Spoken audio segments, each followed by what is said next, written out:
할렐루야.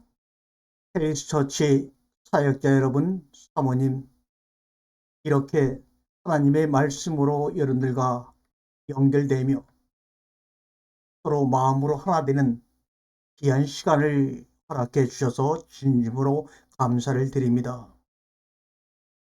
페이스라고 하는 참으로 낯선 것 같은 섬도 그 속에 들어있는 뜻을 곰곰이 생각해 보니 아름다운 마음을 가진 분들이, 말씀을 참하는 분들이, 부교육자 가정이 모여서 힘으로 21세기의 새로운 시대를 끌고 갈 수 있는 시대 정신을 가지고 교회를 창립하여 함께 모이고 기도하는 것을 바라볼 때 너무나 마음이 좋고 감격스럽습니다.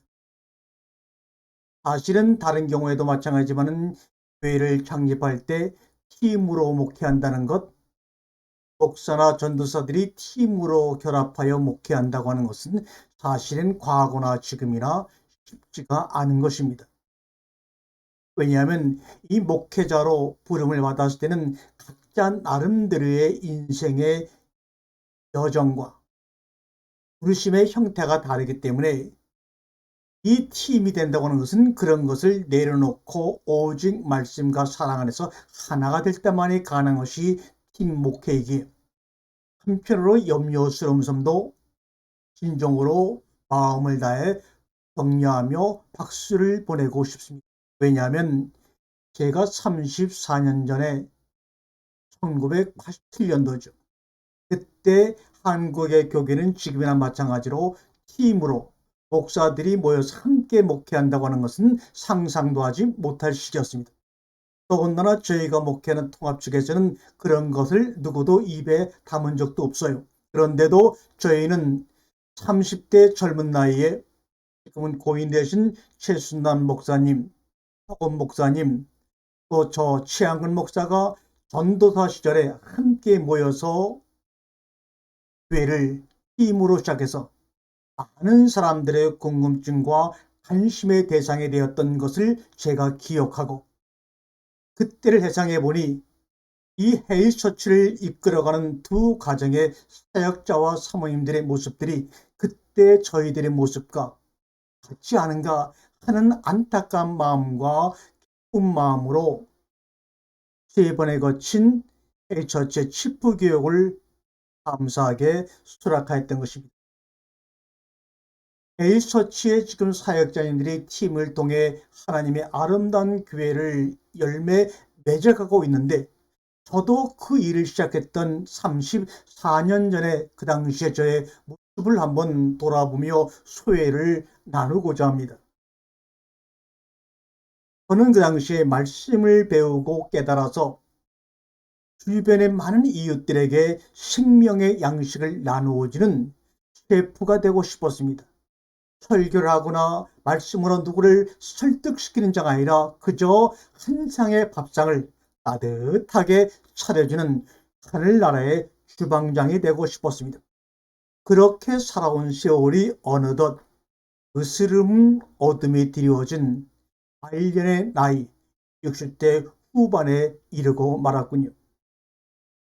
사실 하나님의 말씀과 함께 붙잡고 깨닫고 배워나가는 것은 어떤 과정보다 제 경험으로는 너무나 어려운 작업이었습니다.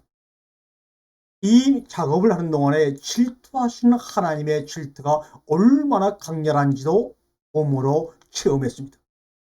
말씀은 어떤 맹렬한 질투 같은 것을 가지고 있어서, 가령 목회자가 어느 기간 다른 일에 몰입하였다가 되돌아오면 말씀은 굳은 철문을 굳게 닫고 오랫동안 열어주지 않습니다.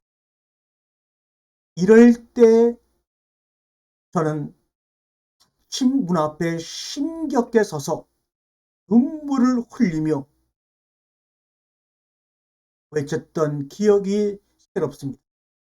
그러면 저는 고백합니다. 나는 목사가 아니야. 나는 설교자가 아니야. 나는 그저 나의 아버지 하나님을 향한 그 생명의 양식을 구고라는 하나의 사람이야. 사람아, 사람아, 사람아, 사람아. 에덴에서 부르시는 그 사람 중에 하나의 사람일 뿐이야. 좀 더 다른 사람보다 그 하늘의 양식을 더 사모하며 구호라는 것 정도의 차이가 있지요. 저는 그 말씀 앞에 늘 백기를 들고 항복이라며 굴복한 일이 한두 번이 아닙니다. 말씀이여, 말씀이여, 한평생 나를 이기기만 하는 말씀이여 라고 고백하며 오늘의 일은 나 자신을 되돌아보면서 오늘 마지막 강의를 한 줄 한 줄 원고를 써 내려갔습니다. 제가 씨름했던 그 하나님의 말씀은 저에게는 아주 각별한 가치의 매혹적인 견인력을 지닌 존재였습니다. 한 덩이의 작은 흙이었으면서 기적처럼 풀씨가 쏟아나는 신비를 저에게 날마다 보여주었으며 깊은 곳에서 불빛이 솟아오르는 놀라움을 알게 하기도 했습니다. 그 말씀 가운데서 모든 살아있는 것의 장하고 아름다움, 동시에 한없이 애처롭고 허약함, 다시 말하면 삶의 능력과 삶의 고난이 함께함을 알아가는 인간의 양면성과 삶의 운명성을 저에게 깨우쳐 주셨습니다. 그리하여 어느 깊은 물밑에서 울려오는 새로운 음성과 언어를 조금씩 알아듣곤 했습니다. 우리는 사람끼리 깊이 사랑합니다. 서로가 많이 잘못하면서 서로가 많이 고독하다는 인간의 원리를 깨닫기도 합니다. 그리하여 결국 사람은 서로 간의 아름다운 존재라는 긍정과 사랑과 관용에 이르는 것이 아닐까요? 오늘 오너십이라는 주제를 가지고 마지막 말씀을 서로 나누면서 비록 저보다는 어린 후배 목회자님들이지만 이 동일한 시대, 동일한 별, 동일한 지구, 동일한 나라에서 우리가 만나 함께 살아온 일을 또한 함께 살아갈 일을 진심으로 행운과 영광으로 여기며 에이서치의 목회자 여러분 모두에게 마음을 다해 깊은 사랑과 축원을 드리면서 말씀을 시작하겠습니다. 오늘 말씀의 본문은 여러분이 주제를 정해주신 것처럼 오너십입니다. 그러면서 여러분의 부제로 오너는 누구인가? 오너는 무엇을 책임져야 하는가? 라는 부제를 저에게 던져주셨습니다. 먼저 성경 말씀 한 절을 읽고 나가겠습니다. 요한복음 13장 14절과 15절의 말씀입니다. 읽겠습니다.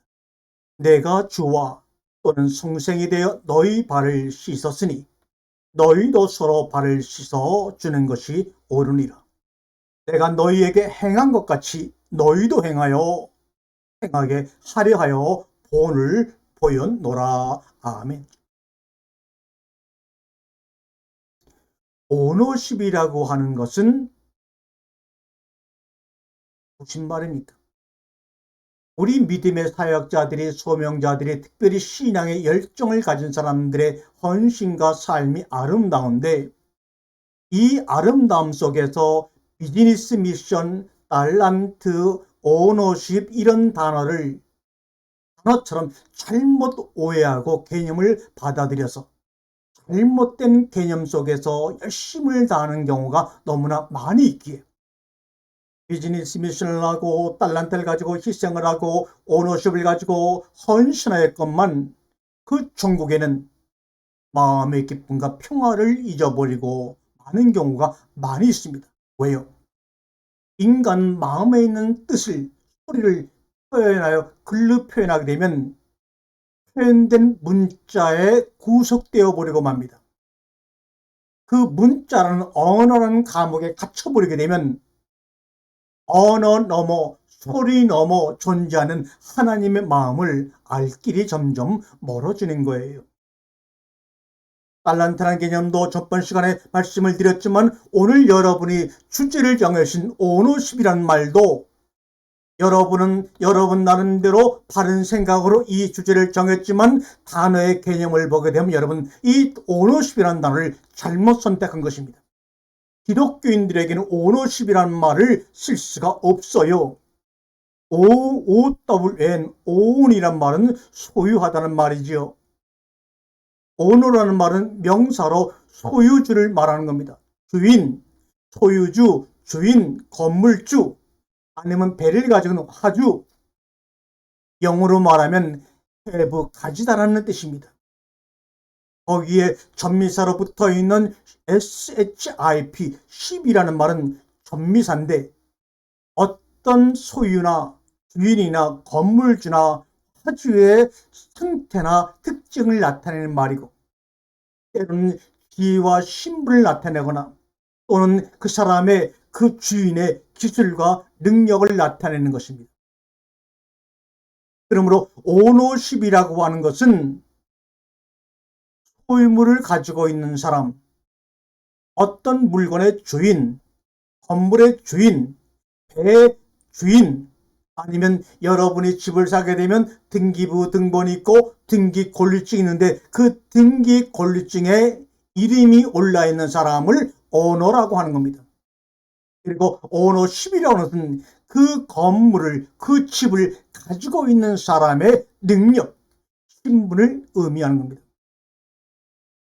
그렇다면 여러분이 저에게 요청한 대로 오너는 누구인가? 오너는 무슨 책임을 져야 하는가?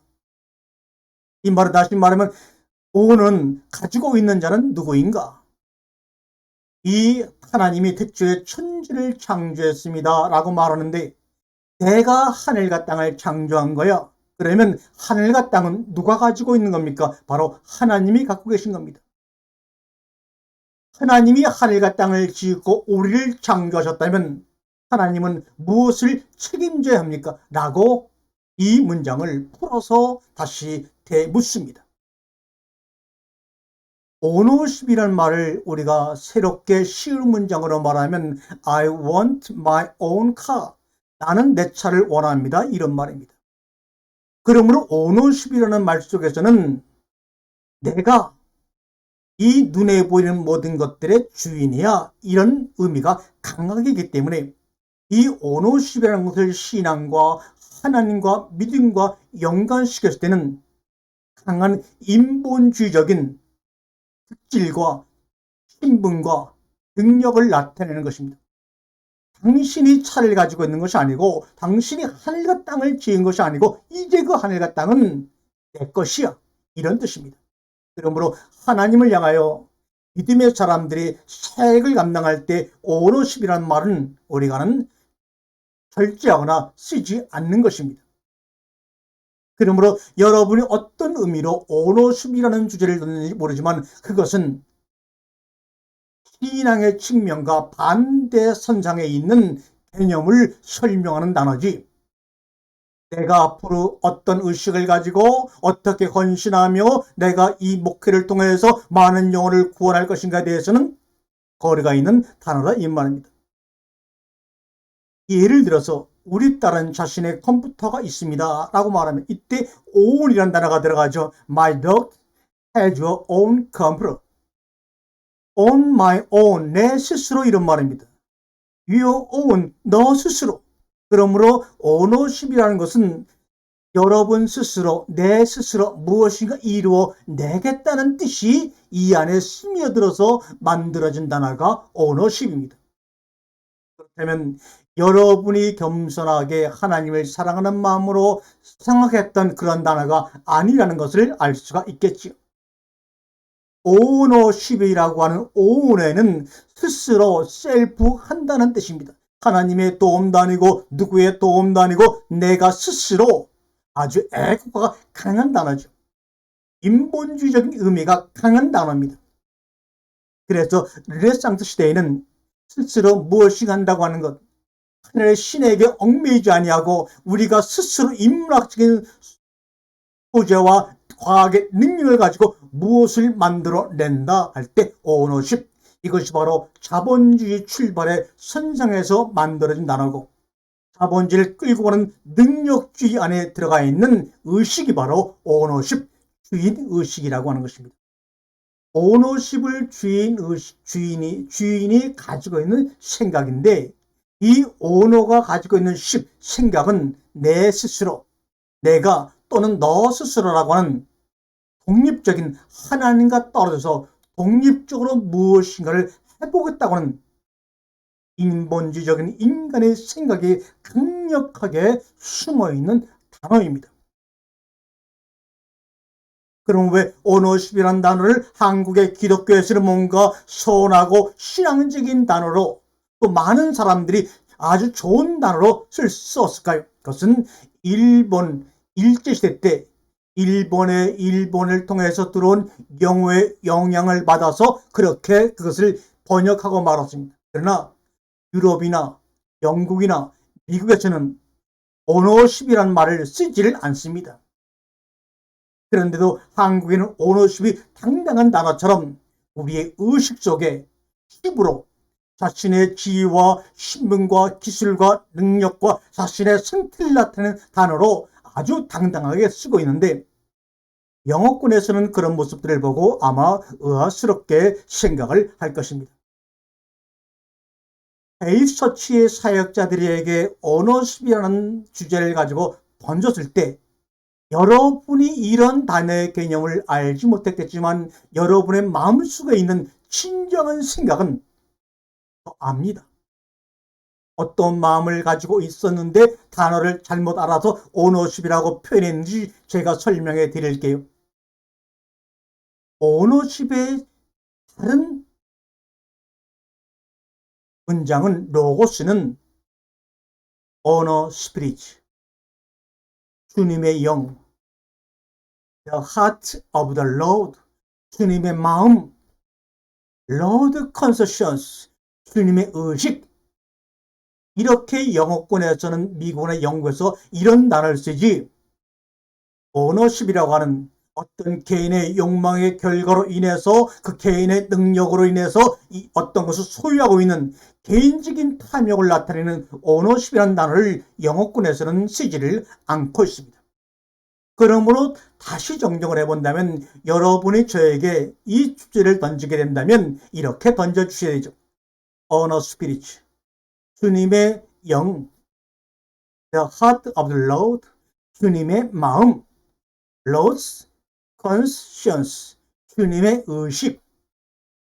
그러므로 주님의 영을 가진 자는 무엇을 책임져야 하는가? 주님의 마음을 가진 자는 무엇을 책임져야 하는가? 주님의 의식을 가진 자는 무엇을 책임져야 하는가? 주님의 영, 주님의 마음, 주님의 의식, 이건 다 보니까 주님 안에 소유와 소유된 소유격들입니다. 주님 안에 있는 영, 주님의 안에 있는 마음, 주님 안에 있는 주님의 생각. 그러므로 오너는 누굽니까? 바로 예수 그리스도. 태초에 내가 하늘과 땅을 지은 장본이라고 말씀하신 그분이 바로 우리의 모든 것을 주관하시는 오너가 되십니다. 태초에 하나님이 천지를 창조하셨느니라. 이 말은 너를 지으신 이가 누구냐? 너의 오너가 누구냐? 너의 오너의 영과 마음과 의식을 가진 자가 바로 이 땅을 살아가는 사람들 속에 역사하는 참된 주인의 의식을 가지고 있는 자입니다. 그러므로 주인의식이라 하는 것은 내가 가지고 있는 나의 오너의 힘이 아니라 바로 주님의 영, 주님의 마음, 주님의 의식이 나를 통해서 표현되어질 때 바로 그 사람을 주인의식을 가지고 있는 확실한 사람이라고 말합니다. 하늘과 땅을 누가 지었느냐? 이렇게 우리에게 되물으시면서 시작하시는 성경 창세기 1장 1절이죠. 창세기 1장 1절은 겉으로 볼 때는 태초에 하나님이 천지를 창조하셨느니라 라고 일반적인 문장으로 구조가 되고 있지만, 사실 그 문장의 구조는 하늘과 땅을 누가 지었느냐 라고 역으로 질문하시면서 우리의 답을 기다리고 또 답을 한 다음에 우리가 하나님께 던지는 질문을 기대하시는 아주 아름답고 기대가 찬 그러한 스릴 있는 문장입니다. 오늘 본문으로 방금 읽은 요한복음 14장 15절을 읽어보면, 내가 주와 또는 성생이 되어 너희의 발을 씻겼으니 너희도 서로 발을 씻어주는 것이 옳으니라. 내가 너희에게 행한 것 같이 너희도 행하게 하려 하여 본을 보였느니라. 이 말씀하신 뒤 얼마간의 시간이 지나 요한복음 19장 30절에 가보니 예수께서 신포도주를 받으신 후에 이르시되 다 이루었다 하시고 머리를 숙이니 영원히 떠나가시니라. 십자가에서 마지막 죽음의 모습을 기록한 것입니다. 여기서 다 이루었다. 저는 다 이뤘다고 하는 그 문장 속에서 울려오는 하나님의 마음을 읽었습니다. 저는 이것을 이렇게 받아들였습니다. 예수께서 신포도주를 받으신 후에 이르시되 나는 세상에서 당할 수 있는 모든 것들을 다 당했다. 당할 수 있는 모든 배신, 고난, 가난, 고통, 배반, 멸시, 천대, 아마 내가 세상에 존재하는 모든 것들을 내가 다 당했다. 세상의 모든 것을 다 당함으로 그것을 다 이루었다고 역설적으로 표현하시는 우리 예수 그리스도의 멋진 모습, 그리고 마지막 순간에도 제자들의 발을 씻기시는 낮은 모습을 통하여 시작하여서 마지막 십자가상에서도 모든 것을 다 당했다고 하는 당함의 고통 가운데서도 기쁨으로 마지막까지 자기의 머리를 숙이고 영혼을 떠나가시는 그 모습이 저에게는 너무나 감동이고 짜릿했습니다. 다 이루었다는 테텔레스타이라는 헬라어는 나는 포도주를 받으시는 시대에 나는 여기서 이쪽에서 저쪽으로 나는 건너간다. 내가 이 땅에 와서 할 모든 것들 다 청산하고 성취했다. 다시 말하면 예수님이 하나님으로서 가지고 있는 그 모든 능력을 가지고 최고의 능력을 발휘했다라는 말입니다. 우리는 성공하고 돈을 벌고 명예를 얻고 권세를 얻어서 많은 사람들에게 부러움을 살 때 이것은 하나님이 해주신 거예요 라고 간증하는 것이 능력의 끝이라 생각하지만, 하나님이신 예수 그리스도가 자신의 능력을 가지고 우리에게 보여줄 수 있는 최고의 능력은 세상에서 당할 수 있는 모든 고난을 나 다 당했다 라고 하는 것으로 하나님의 능력이 우리 가운데 체울되고 보여지는 것입니다. 이 다 이루었다고 하는 것은 능동태로 느껴지지만 사실 이 문장은 수동태 문장입니다.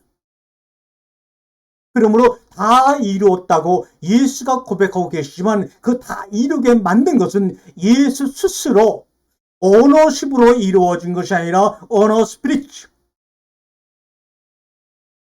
The heart of the Lord, 주님의 마음, 하나님의 마음이 그 속에 역사해서 남들이 다 두려워하고 남들이 가기를 싫어하고 모든 사람들이 두려워하는 죽음을 통하여 죽지 않으면 다 이룰 수 없는, 그래서 죽음을 통하여 스스로 자신이 할 수 있는 모든 것들을 완성시켰다고 주님이 말한다면, 그 예수 그리스도를 따른 우리는 나 자신의 오너십을 주장하는 것이 아니라 그 다 이뤘다고 모든 것을 다 당함으로 죽음으로 완성했다라고 말씀하시는 그 주님의 영이, 그 주님의 마음이, 그 주님의 의식이 우리 속에 들어와 씨를 뿌려지고 뿌리를 내릴 때 우리도 오너십을 가지고 달란트를 가지고 비즈니스 사역에 헌신을 가지고 내가 스스로 무엇인가 이루는 것이 아니라 내 몸 안에 들어오신 그분의 영이 그분 스스로 이루어 나가는 것을 목격함으로 말미암아 어떤 상태 속에서도 모든 것이 합력하여 감사하며 기뻐하며 사랑할 수가 있는 겁니다. 마가복음 15장 30절 말씀 보니까 예수께서 큰 소리를 지르고 숨지시니라. 예수께서 큰 소리를 지르고 숨을 끊으셨어요.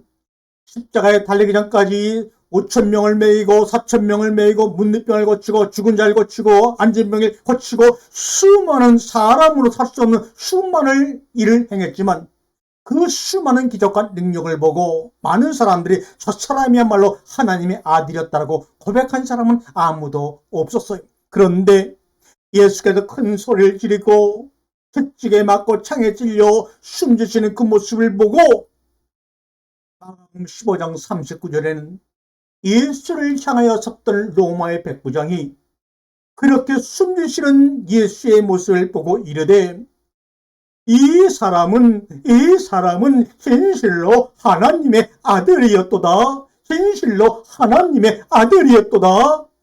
라고 고백하지 않습니까? 사람이 진실로 하나님의 아들이 되는 순간입니다. 무엇을 통해서요? 죽음을 통해서. 세상에서 당할 수 있는 모든 고난과 역경과 배신을 통하여 죽음으로 이르는 그 죽음을 통하여 우리는 하나님의 아들로 판명이 나는 겁니다.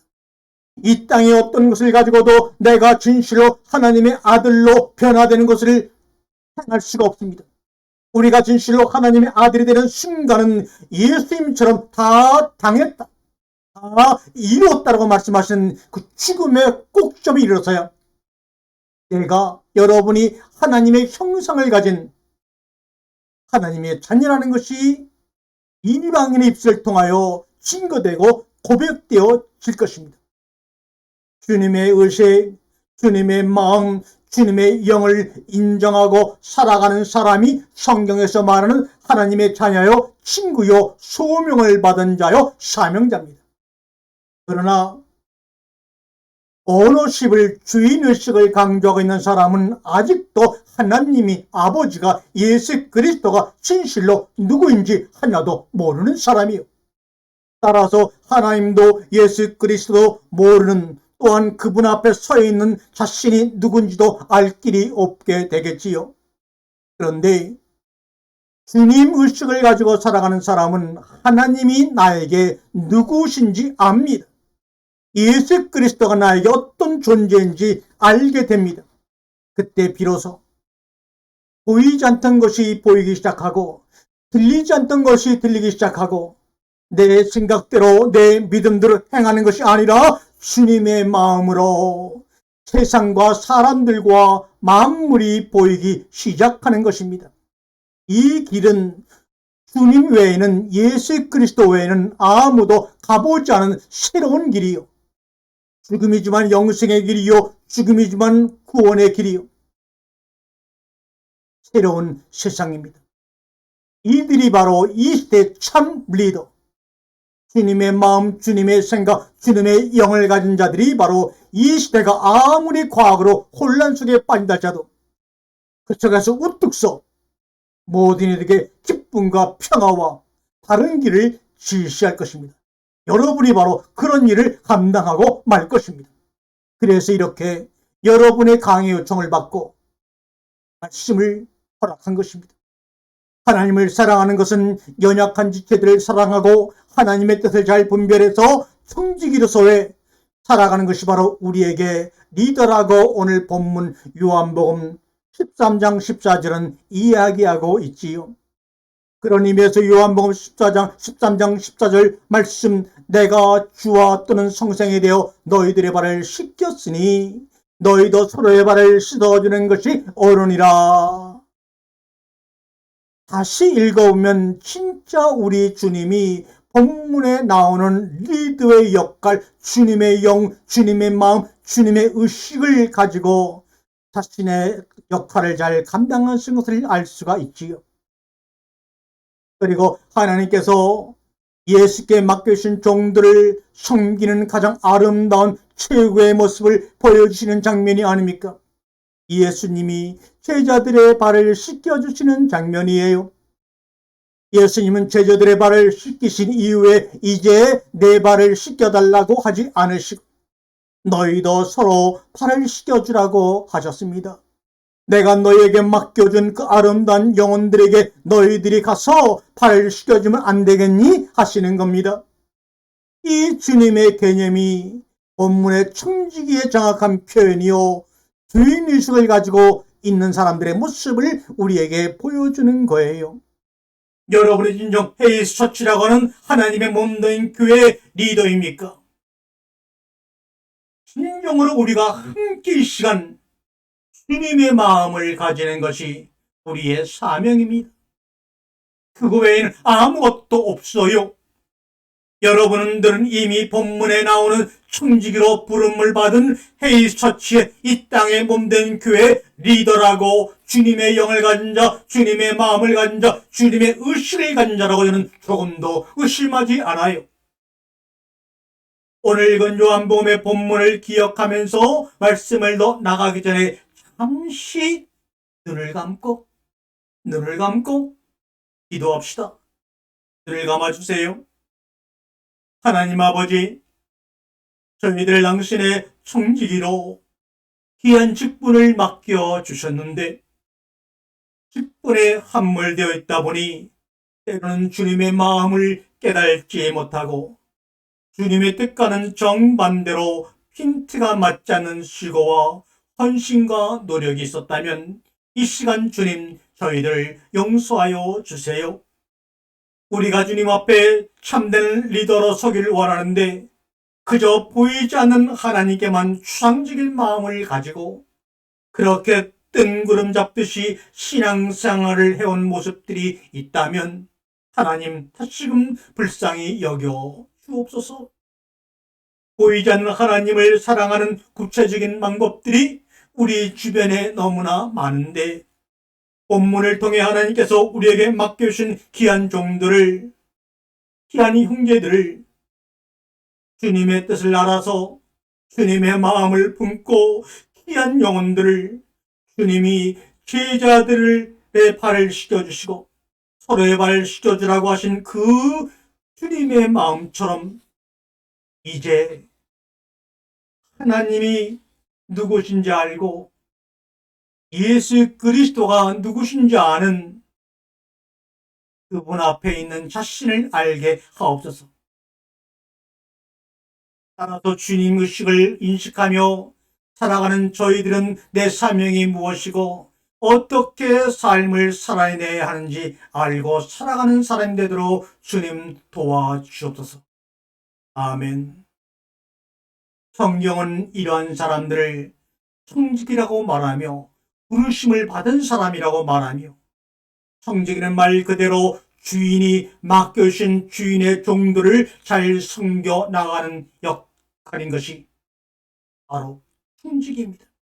종국에는 맡겨주신 그 종들을 하나님의 자녀로 새로운 신분의 변화를 인식하고 경험케 하여 주는 사람들입니다.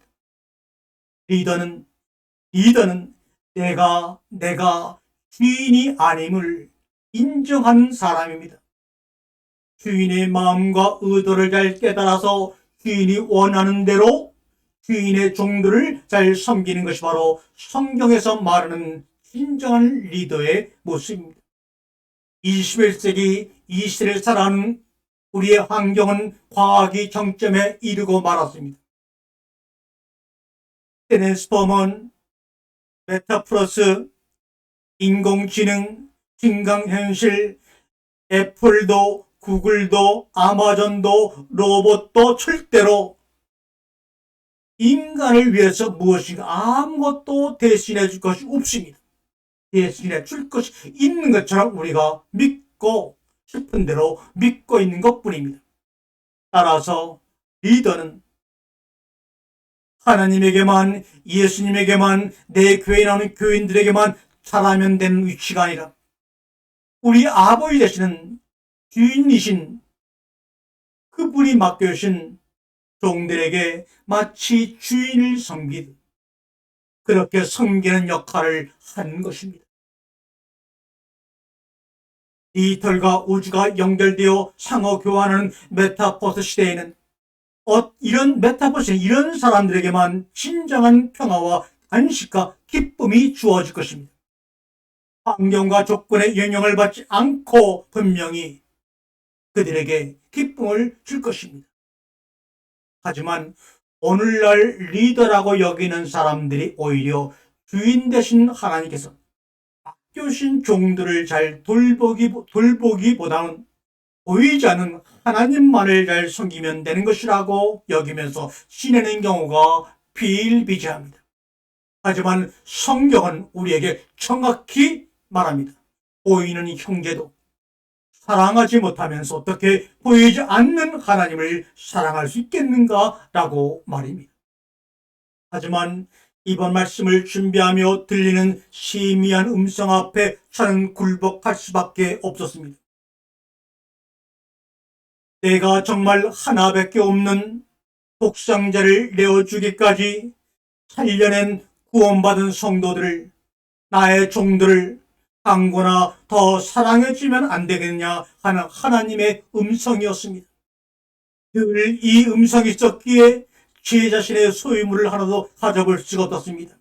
집도 가져볼 수가 없어요. 전세 집도 가져볼 수가 없어요. 월세집도 가져볼 수 없어요. 날마다 불안한 가운데서 여기저기 떠다니는 신세를 살면서 60년을 넘게 살았어요. 나는 하나님을 위해 생명까지 바치겠다고 목회의 길에 들어섰는데 하나님이 주시는 마음은 보이지 않는 하나님을 위해 뜬구름 잡는 듯이 사랑하고 충성하겠다는 이야기를 이제는 하지를 말고 진짜 예수 그리스도를 통해 구원한 하나님의 귀한 종들을 잘 섬기는 것이 나를 위해 생명을 바치는 것과 같지 않겠니라고 죄 끊임없이 말씀해 주고 계시는 겁니다. 결국 주인님의 의식을 가지고 살아가는 것이 진정한 이 땅의 리더의 모습이요. 오늘 본문은 이러한 리더로서 깨어 있는 것이 다름 아닌 주님이 맡겨주신 종들을 잘 보살피는 것이라고 결론을 맺고 있습니다. 그것이 바로 작은 일에 충성하는 것이요. 저자치의 믿음을 가지고 있는 것이라고 주님은 우리에게 반복해서 말씀하고 있어요. 내가 먼저 마음의 문을 열고 관계가 어색했던 자들에게 먼저 다가가고 용서와 사랑의 손길을 먼저 내미는 그런 결단과 축복이 이번 말씀을 듣는 모든 분들에게 준비되도록 주님 간절히 기도하오니 허락하여 주시옵소서. 로마법에 의하면 십자가에 처형되는 죄인들은 로마인이 아니고 이방인들 가운데서 반란자나 노예 계급에 속하는 가장 극악한 범죄자들에게만 적용이 되는 형법이었습니다. 그런데 우리 예수님은 거기에 맞춰서 십자가에 처형되셨습니다. 먼저 예수님은 육신적으로는 채찍에 맞음과 채찍에 찔림과 창에 찔림을 당하고 온몸이 상처투성이로 피가 넘쳐 흐르고 있습니다. 그 예수님의 마음으로는 배신과 모욕과 조롱을 끊임없이 당했습니다. 공개적으로는 십자가를 지고 골고다 언덕으로 향합니다. 골고다 언덕에 도착하여 병사들은 예수님의 겉옷을 벗기면서 조롱합니다. 그리고 십자가에 못 박아 세웁니다. 얼마간의 시간이 흐르고 우리 예수님은 십자가상에서 목이 마르구나 목이 마르구나 사람아 사람아 하십니다. 예수님이 신포도주를 마시고 큰 소리로 외칩니다. 다 이루었다. 텔레스타이. 당할 것 다 당했다. 그리고 숨을 거두시는데 그 음성이 날마다 저의 영혼 속에 파고들기 때문에 저는 하루도 편할 날이 없어요. 너무나 고통스럽습니다. 너무나 부담스럽습니다. 당할 것을 다 당하고 발가벗고 주님의 사역을 완성한 그 주님의 십자가 앞에서 저는 무엇을 소유할 수가 있겠습니까? 무엇이 내 것이라고, 어떤 것이 주인의 의식을 가지고 있다고 그분 앞에 내놓고 싶겠습니까?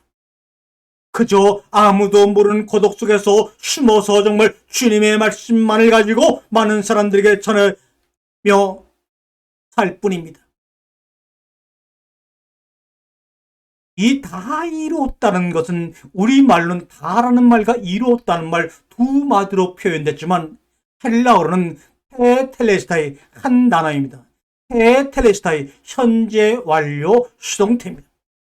완전히 종료되었는데 그 일이 누군가에 의해서 죽음으로 인하여 종료가 됐다는 겁니다.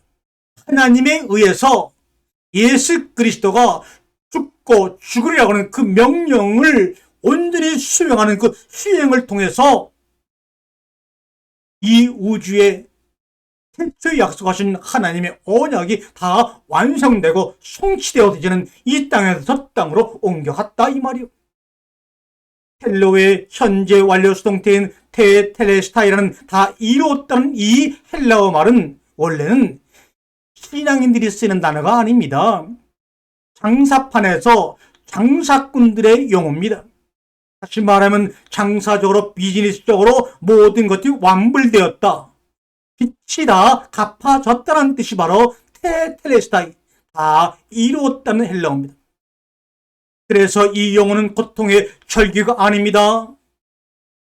다 당했지만 그 다 당함을 통해서 내가 이루고자 하는 태초의 언약이 다 이루어졌고 너희들에게 있던 모든 빚들이 다 갚아졌으므로 이것은 고통의 절기가 아니라 유레카라고 외쳤던 그리스 사람들처럼 승리의 함성입니다. 할렐루야.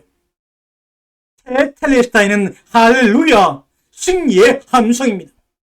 다 이루었다는 외침은 예수님에게 주어진 사명을 다 이루었다고 하는 기쁨과 감사와 승리의 함성입니다. 다 당함으로, 죽음으로, 하나님의 죽고 죽으려고 하는 창세기장의 말씀처럼 그 명령에 의해서 만약 다 이루었다는 이 함성이 역사 속에, 신학 속에 또는 이데올로기 속에 파묻혀버리고 우리하고 하등의 상관이 없는 사상과 이념으로 남아있다면 우리는 교인일 수는 있지만 예수님과는 관계가 없는 사람이 될 것입니다. 그리고 다 이루었다는 이 외침이 우리의 영혼 속에서 오늘도 공명되고 감동되지 않는다면 우리는 신앙의 위기 속에 사는 것이 분명합니다. 그렇다면 예수님은 무엇을 다 이루셨을까요? 하나님의 사랑을 계시하는 일을 다 이루셨다 이 말이요. 우리가 하나님의 사랑을 어떻게 알 수 있습니까? 어떻게 우리는 하나님을 사랑할 수가 있는가요? 예수님이 이것을 깨우치기 위해 오셨습니다. 그러므로 예수님을 통하지 않고서는 우리는 하나님의 사랑을 온전히 알 수가 없습니다. 예수님이 십자가에 죽으신 것은 하나님이 나를 얼마나 사랑하시는가를 온전히 보여주는 유일한 사건입니다. 왜냐하면 하나님의 사랑이 십자가에서 100% 계시되었기 때문입니다. 어떤 기적과 능력과 명예와 돈과 그 물질을 통해서 하나님의 사랑이 계시될 수가 없습니다. 오직 십자가상에서 죽음을 통하여만이 계시될 수가 있습니다.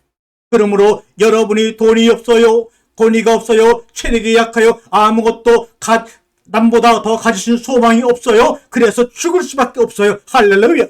바로 그것 때문에 다 이루어낼 것입니다. 왜요? 여러분이 십자가상에서 그거로 인해 그 부족함을 인해 다 죽음으로 말미암아 우리 하나님은 자신의 사랑을 100% 계시할 준비를 태초부터 하고 계셨기 때문입니다. 로마서 5장 8절에 우리가 아직 죄인 되었을 때 그리스도께서 우리를 위하여 죽으심으로 하나님께서 우리에 대한 자기의 사랑을 나타내셨습니다 라고 말합니다. 여기에서 나타내셨다고 하는 말, 개역성경은 확증하셨느니라는 이 말은 헬라어로 보게 되면 현재형입니다. 시니스타오라는 말인데 시니스타오라는 말을 확증하셨느니라 나타내셨느니라고 번역했는데 시니스타라는 말은 함께 스타오 서다 함께 서다 함께 거하다 이런 말입니다. 그러니까 우리가 죄 얻었을 때 그리스도께서 우리를 위하여 죽으심으로 하나님께서 우리에 대한 자기의 사랑을 함께 거했다. 함께 섰다 그 말입니다. 하나님이 나에게 사랑을 나타내셨다는 의미는 신이 내 속으로 들어오셔서 함께 서 계신다는 의미입니다. 하나님이 내가 너를 사랑한다고 말 한마디 하는 것이 아닙니다. 하나님이 나를 사랑하신다는 것은 하나님이 내 속으로 들어오셔서 신이 스타오 함께 서 계신다는 뜻입니다. 요한복음 1장 13절에 내가 너희에게 이른 말이 영이요 생명이라고 말씀하고 있습니다. 그 이른 말, 그 생명이 오늘 우리 영혼 가운데 주님의 영으로, 주님의 마음으로, 주님의 의식으로 우리 속에 들어와 그 들어온 그 의식을 가지고 있는 사람이라면 누구도 가보지 않은 마음으로 이어지는 길을 찾아 출발할 것입니다. 아멘.